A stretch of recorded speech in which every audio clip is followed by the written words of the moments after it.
So you gotta stay in the center. I'm making this video specifically because of this, because if this happens again, I'm freaking gonna lose my mind. Hi everyone and welcome to the channel. In this video I will be explaining how to complete the Lunar Villa, one of the dungeons in Moonlight Blade. I will talk about some other dungeons and stuff in other videos, but this one will focus on the Lunar Villa. Now there will be timestamps in the description and I think comment section of this video, so you can check them out if you have any particular place you want to focus on in the video. Back to this dungeon, the recommended rating is 17,000, but you can clear this at 13,000 or 15. You just need cooperation. Also, you see we are required team or classes, one spearman for the tank, a couple DPS, and you must, very important, you have a spearman like myself and a healer. Those two will help you clear the dungeon. And as spearman, you should use not this attack build, but this defensive build to keep you and your teammates alive. This is very important, guys. Now I see a lot of people trying to find teams for this in their server. Instead of struggling through that, you can just match through the crossover matching. As a spearman like myself or a tank, I match as a tank / DPS because I can fulfill any role. If I'm going pure DPS, I match as a DPS. Please, if you have the healing option available to you, match as a healer and go into the dungeon and switch your skills to a healing skill 3. I'm really begging you. Do not be a healer that's trying to out damage the DPS. It's gonna suck. Now let's get into the dungeon proper. So you've spawned into the dungeon with your teammates. As a spearman, you gotta use your 5th skill just to protect everyone and to make sure you don't take too much damage. Use your skills interactively. I will probably make a guide about skills later on. The other classes, especially the healer, you don't necessarily need to be all up in the boss's face. Like my teammate here did quite a good job about that, except maybe some people that screwed up, but we'll get into that later. Now I'll try and talk about some things about this boss's skill. When you see this, please just dash away. If you can't, you can jump up and dash in the air away. I will show you how to do that in the other boss fight.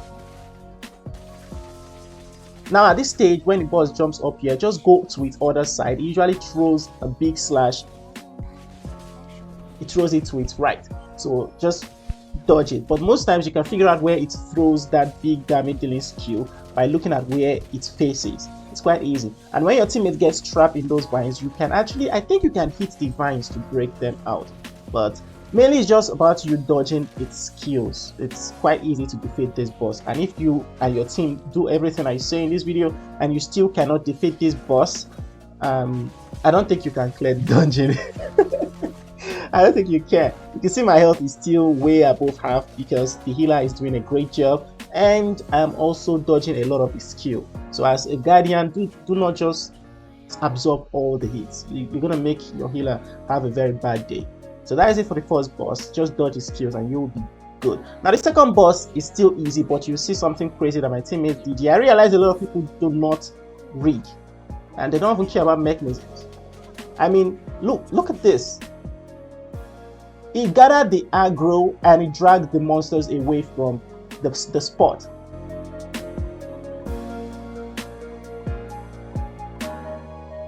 One other thing I think I should say is, please do not engage attack until your tank has drawn the aggro of the boss monsters. Because look at this, we killed the monsters but we couldn't move forward until I read at the upper left there that we had to kill the main boss. So I realized, where is it? It's not spawning.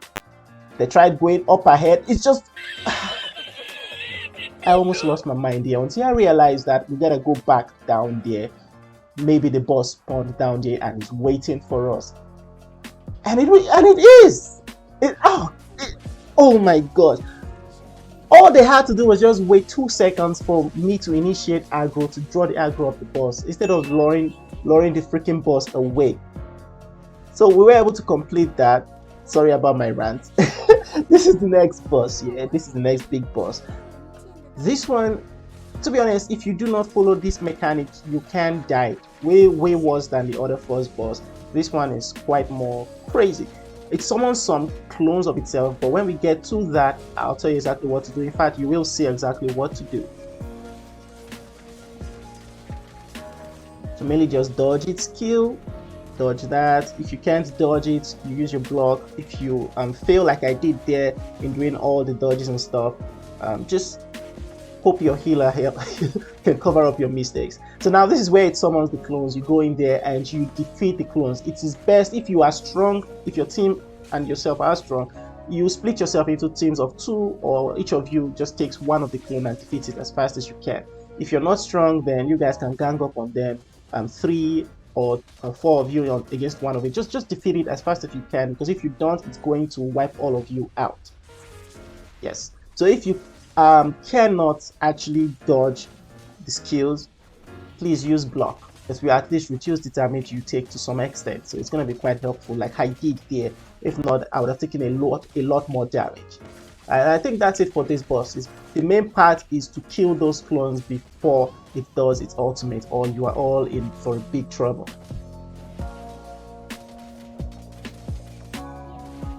And that's it. Pretty easy. The first few bosses are very easy. The last one is also easy as long as you know the mechanics. But the thing is, I've spent up to an hour in a dungeon sometimes in just to complete my runs. Because teammates do not read, teammates do not listen, nobody follows mechanic, everybody just attacks. Heck, even the healer is just attacking. So anyway, the final boss, the tank, use that skill to reduce the damage you take, and the fourth skill that you jump on your opponent that I did is to actually draw aggro. So the boss is completely focused on me now. What you have to do as a tank is make sure you do not direct the boss's face to your teammate. Just, you see the way I keep taking it away from my teammate so it doesn't deal big damage. Teammates, stay away from the back of your tank so it doesn't hit you, the boss doesn't hit you by mistake. Just dodge all this, and when it does its big circular skill, which it's about to do now, you jump and use that big skill up there. You will glide away from the boss, and then as a tank you can just block. It will hit you. You can use the counter to go close to the boss, or if you can't, you can wait and just walk towards it. Now it's gonna do the big circle again. After this, you jump away from it and quickly rush back to it, because this is the crazy mechanic. Everybody go into the circle, because right here the boss will show a color above it. That is the circle one person must be in. If you are not in this circle, if nobody's in this circle tapping the circle that I'm tapping right now, you are all going to die. And the boss, I don't think it chooses the same circle. So if you guys are not complete in a team, like if you're not the full team, after one of you have tapped on the circle it says, you can switch amongst yourself. But as you can see, my teammates were busy still attacking while they were supposed to be in a circle. It's really annoying. This happened over and over and over again, and once the tank dies, the other team members are going to die regardless of whatever. They're going to die, except if you guys are insanely strong. Now you can see this again. I mentioned it in chat. I don't know if maybe they don't read English. This isn't the only team it happened with, but they just don't stop attacking. Nobody cares about mechanic. So you gotta stay in the center. I'm making this video specifically because of this, because if this happens again, I'm freaking gonna lose my mind. So after a couple deaths, they left, teammates left. This is a regular occurrence. I guess it's something new with MMOs now. But I'm going to show you what happens when you do this with teammates that can actually, follow mechanics. Okay, so lucky enough, in that same dungeon, some people came and I explained it to them. They got it. So you stay here, right above the boss's head. It tells you what note you should play next, or what circle you should enter next. So clearly it was the next one right here. I ran to it and started attacking it with it, so that cancelled out any damage I should have received. And the next one was the yellow note, and my teammate immediately ran to it. She handled it. This is teamwork. This is how it's supposed to be. If you do this, you'll be fine. Now I think after it has done all this, you should stop tapping. If you do keep tapping, you might end up draining your health like I did here, or maybe the boss just focuses on the tank. I don't know, but I know I received the brunt of the damage and died. This isn't really a big deal. If you do die, especially as the tank, do not rush to tap the revive nearby. Just wait. If a flutist or a healer is still alive in your team, they will be able to resurrect you. Now, immediately they give you that option, do not immediately rush to resurrect. Wait until you're sure that it's going to be safe, because you won't start with a full health. Now, without the tank, everybody else will die, even if the boss only has like 20% of its health left. But immediately the tank comes back, it's quite easy. You guys will be able to kill the boss super easily.